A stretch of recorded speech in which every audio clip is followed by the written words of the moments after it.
Good evening. I want to talk this evening about a question I am asked more often than almost any other, which is how does one actually go about hiring a luxury wellness interior designer? A decade ago, the answer was simple enough. You looked at a portfolio, you trusted your eye, and you checked a handful of references. That approach no longer serves you. And I say that as someone who has spent 31 years designing residences for royal families, for heads of state, and for clients whose names you would recognize instantly. A home is now understood correctly, in my view, as a biological environment. It regulates your circadian rhythm while you sleep, your exposure to airborne particulates while you breathe, and your nervous system's baseline calm through ambient sound and electromagnetic load. Choosing who builds that environment deserves considerably more scrutiny than choosing a sofa. Allow me to say something at the outset that most in my profession will not. The credential means very little on its own. I have watched extraordinary talents produce beautiful rooms that quietly work against a client's sleep, their hormones, and their long-term vitality. I have also watched quiet, methodical professionals with modest portfolios produce residences that genuinely change how their occupants live and age. The difference was never taste, it was rigor.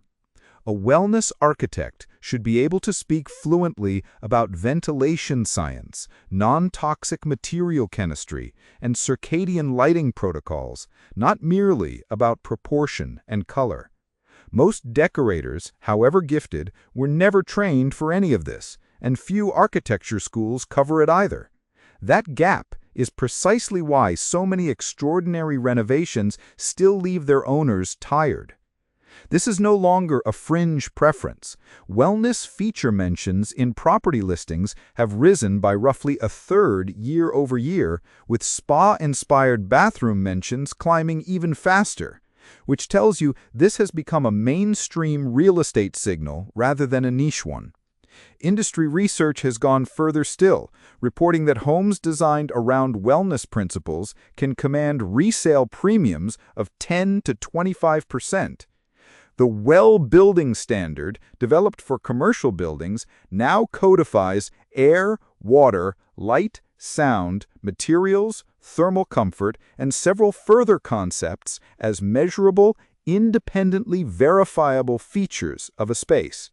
And that underlying premise applies with even greater force to a private residence where you spend a third of your life unconscious and entirely at the mercy of what the room is doing to you.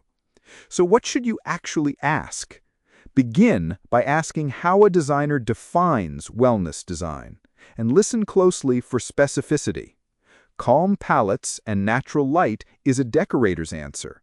A wellness architect should reference measurable domains, being lux levels and color temperature curves through the day, air changes per hour, volatile compound thresholds in specified materials, and electromagnetic readings at the bed itself. Ask next whether they conduct any environmental assessment before design work begins, and precisely what it measures. And ask who verifies the outcome once construction concludes, and whether that relationship simply ends at handover or continues through a genuine period of post-occupancy testing.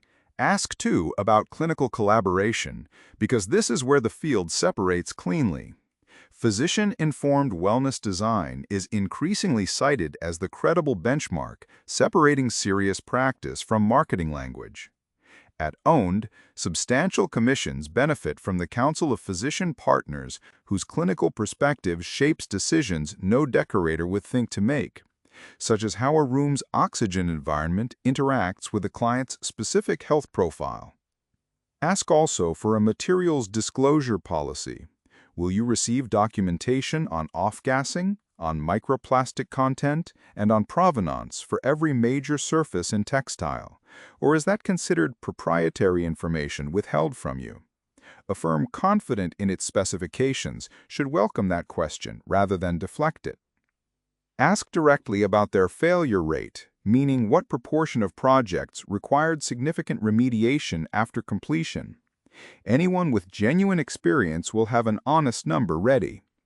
And ask what they will refuse to do, because a designer with real standards has said no to a client before, usually over a material or a shortcut that would have compromised the home's integrity.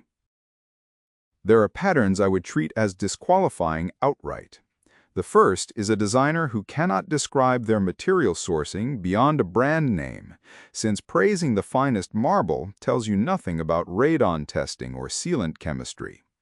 The second is anyone who promises a health outcome. Let me be entirely unambiguous. No interior designer, however skilled, treats or cures disease. Our work supports the body's environment. It does not replace medicine. And a professional who claims a room will reverse aging or cure insomnia is making a promise no credible physician would ever endorse. The third red flag is opacity around subcontractors and specification sheets, and the fourth is a portfolio built entirely on photography with no data behind it whatsoever. A serious wellness design contract should specify, in writing, the environmental targets for the finished home, not merely the aesthetic brief. That means target lux curves for circadian lighting by room and by time of day, air change rates, filtration specifications, water filtration and remineralization standards, volatile compound thresholds for every specified material, and electromagnetic mitigation targets for sleeping areas specifically. It should include a post-completion verification period, during which independent testing, rather than the design firm marking its own work, confirms those targets were actually met. It should be explicit about the scope of any physician involvement, and it should treat a materials disclosure schedule as a required deliverable rather than an afterthought offered only if requested. Beyond the technical questions, there is a softer diagnostic that matters just as much over a multi-year commission, which is how a designer handles disagreement.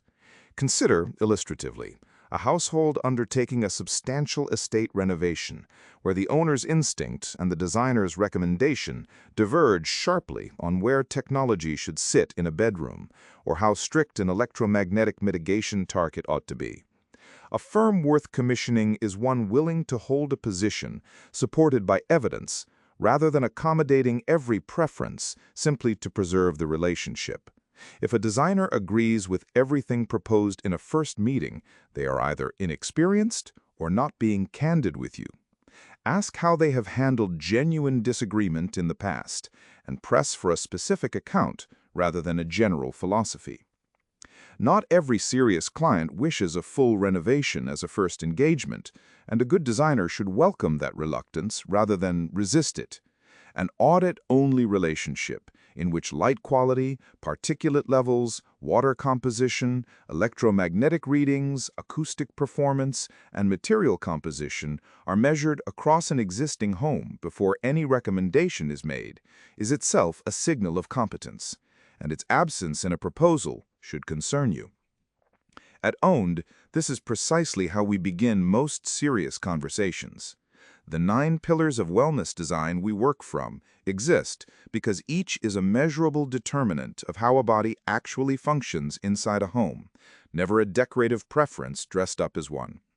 If wellness is a genuine priority for your own residents rather than a marketing gesture, I would encourage you to begin not with a design consultation, but with an honest measurement of what your current home is already doing to you.